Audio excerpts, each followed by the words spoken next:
Why is the money we sent to Mom only $670? My husband shouts angrily. I had to stop sending more money. Look at what's left in your mom's account on this paper, I reply straightforwardly. My name is Penelope and I'm 42 years old. I work part-time at a supermarket. I have 2 sons, Ethan in 8th grade and Leo in 6th grade. My husband is Asher, who's 43 years old. Asher's mom, my mother-in-law, is 67 years old. Ever since Asher's dad passed away, my mother-in-law has been living alone. Even though she gets some money from a pension, it's not much. When my father-in-law died, we talked about it. He raised Asher, and I feel indebted to him. I figure he'll need more help in the future too. So I've decided to send her $335 every month as a sort of caregiving payment, I explain. They told us the house loan is paid off now. My late father-in-law left behind $200,000. As per his will, Asher, being his only child, agreed to give the entire amount to my mother-in-law. I thought maybe we could manage with that money. It's scary living without any income and seeing your savings shrink. My mother-in-law understands this too, so she suggested I give her a monthly allowance. It's more of a symbolic gesture, I add. But less than a year after we made that decision, my mother-in-law called in tears, sparking an argument about the allowance because of COVID. I can't afford to go to the cheaper supermarket, so I can't save any money, she says. COVID can be scary for some people, my husband acknowledges. Yeah, it's scary to go out. I agree. So if there's something you need, just tell me. I can pick it up from the specific store on my way home from work, I offer. But my mother-in-law insists that's not the problem. It's not just groceries, it's everyday items too. Oh, I understand now. It's not only food. Okay, I'll go to that store for everyday items as well. I promise. Honestly, do I have to spell it out for you? It's not just groceries and everyday items. It's things like hair dye to cover gray hair too, she shouts. In other words, she's saying, please don't make me explain so much. The allowance isn't enough. My husband, feeling guilty, says, I'm sorry, mother, and decides to increase it to $670 without asking me first. Wow, $670 is a lot of money. I couldn't hide my surprise at the decision made without asking me first. That's like all the money I earn from my part-time job. And soon, our older child will be taking entrance exams, and we can't skip sending them to cram school. I asked the store manager for more hours, but it's been hard to balance work and home. Mom, you're never home at night, my younger child complained. I'm sorry, sweetie. Mommy is working hard to earn money for us, I said, feeling guilty. Today, I made a really cool piggy bank at school and got praise for it. But I can't even talk about it now. He banged on the table. I'm sorry. I'll buy you the toy you wanted for your birthday. I promise I'll work hard for it, I reassured him, promising to buy the toy my second son wanted. Then my husband walked by, just wait a bit for the toy. Grandma is making sacrifices too. Mommy isn't working just for toys, she's working for Grandma, he said before leaving me feeling guilty. Even for our child's birthday gift, we were cutting back for my mother-in-law's sake. And the way he said it made me wonder, who was I really working for? My husband's words left me confused. Surprisingly, our younger child stayed and patted my shoulder. Mom, you're doing your best. Don't worry, Mom. I don't need the toy right away, my younger child reassures me. But that feeling of uncertainty returned when my mother-in-law called. Did you get the envelope? She asked, her voice trembling. Yes, I replied. You can probably guess what happened next. Indeed, today I received an envelope from my mother-in-law. When I opened it, I found a copy of a bank statement inside. I quickly checked the remaining balance. Huh. I was surprised, and my voice slipped out unintentionally. $6. It's less than $10 now. Can you see it? My mother-in-law seemed to understand that I had seen the contents of the envelope, and her voice quivered with tears.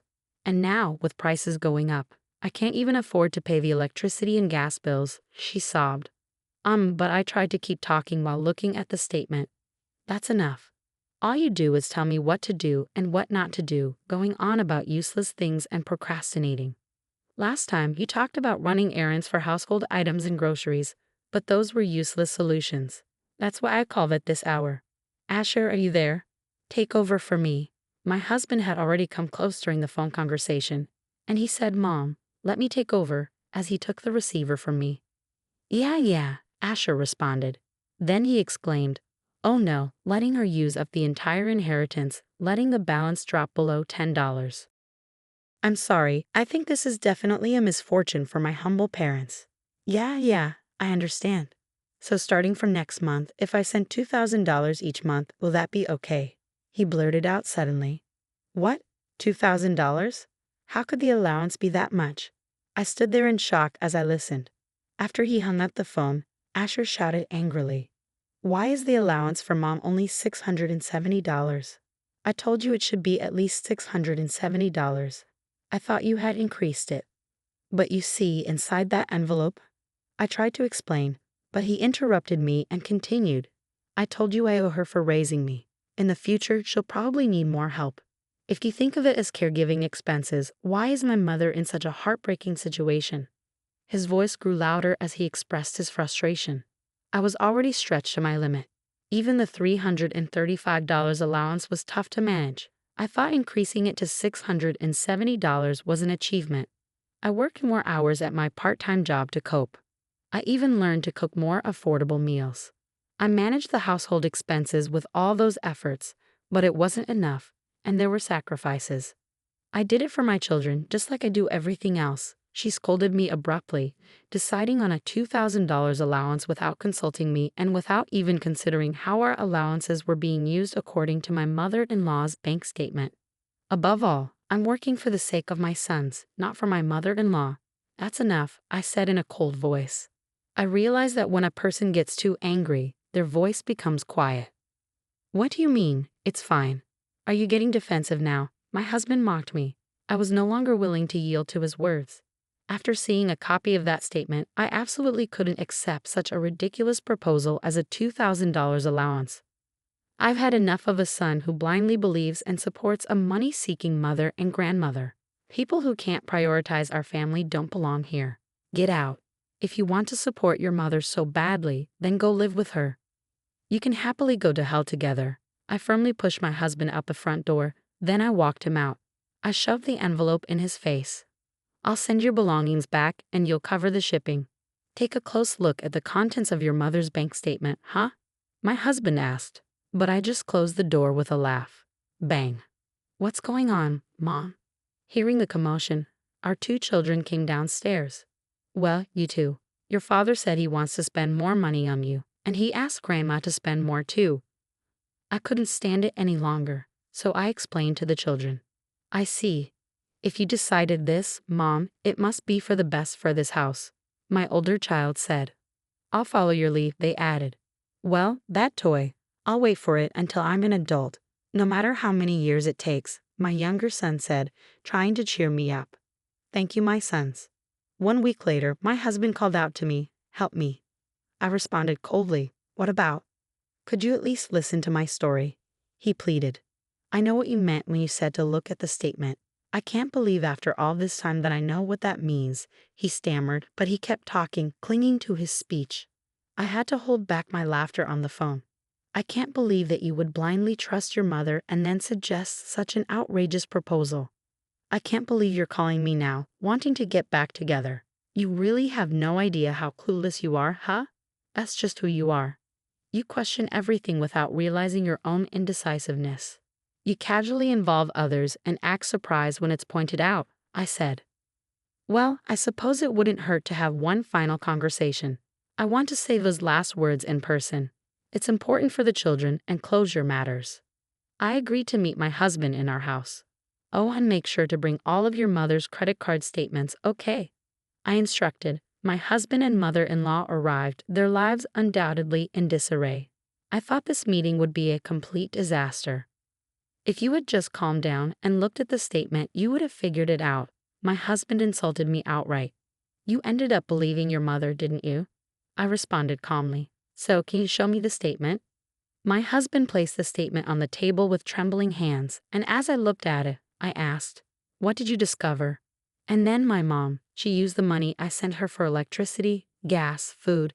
It wasn't just for living expenses," he confessed in a barely audible voice. "It wasn't just for living expenses, was it? Actually, the other purpose was the main one, right?"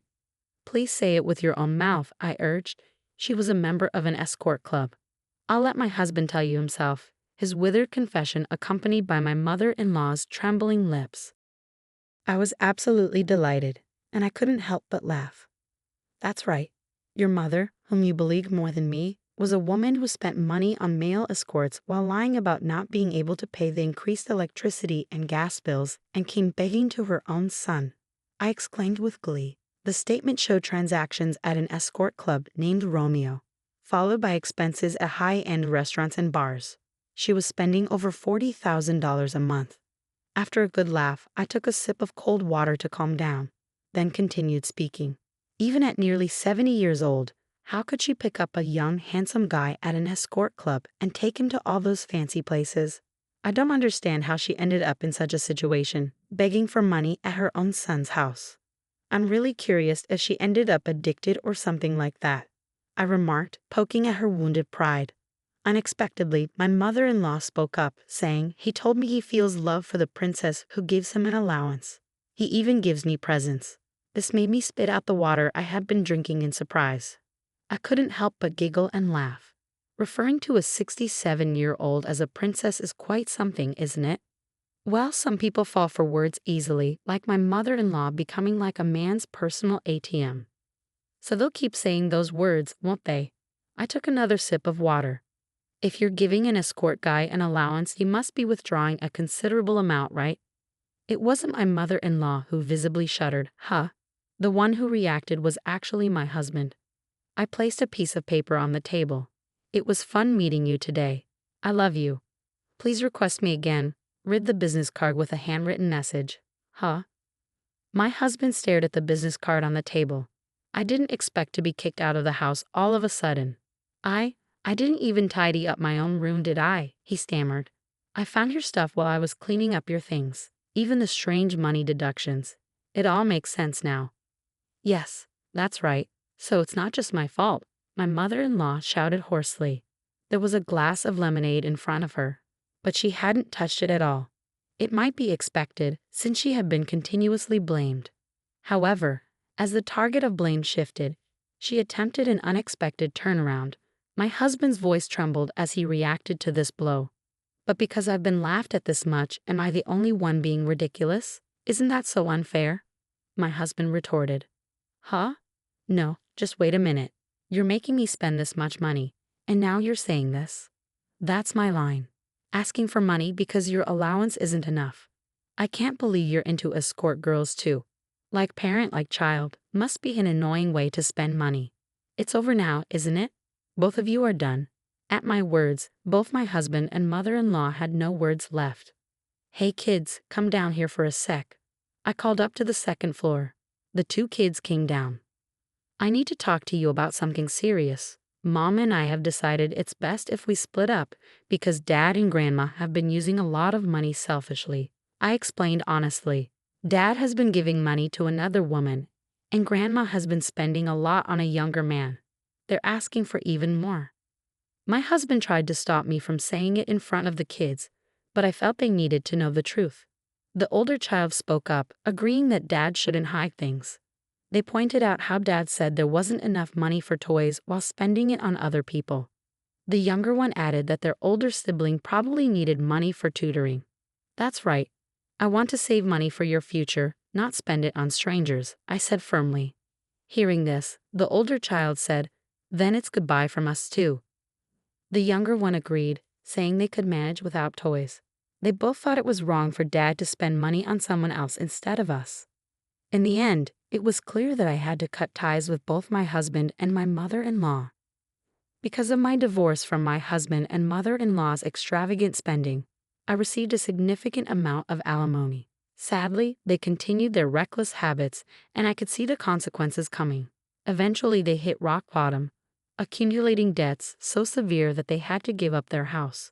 Despite having to pay alimony and child support, they seemed unable to manage their finances wisely.